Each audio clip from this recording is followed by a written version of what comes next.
К другим новостям. В Виннице стартовал второй международный литературный фестиваль «Интермеццо». В этом году он посвящен мотивам крымских новелл Михаила Коцюбинского, истории и нынешней ситуации полуострова.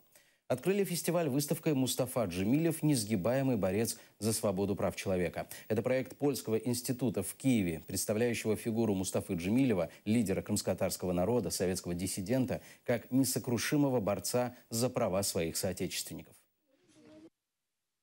Перша нагорода треба, щоб це отримав якраз пан Мустафа Джемілов за свою діяльність, за те, що він постійно захищає кримсько-татарський народ, але до того, що він діє як людина, яка просто бачить і хоче добитися демократії не тільки на території України, але й інших країн, і знає, як це робити. Як я вже казала, коли ми відкривали цю виставу, він виражає силою свого духа і волі. Я не випадково сюди прийшла. Я беру участь у літературному фестивалі «Інтермеццо», але я дуже тішуся, що мені пощастило приїхати в той день, коли я змогла потрапити на виставку фотографій, присвячених діяльності Мустафи Джемільова. В університеті на парах навіть з української літератури, історії української літератури у контексті шістдесятництва згадуємо поряд з ім'ям В'ячеслава Чорновола, Петра Григоренка і ім'я Мустафи Джемільова. Це дуже яскрава сторінка в історії України.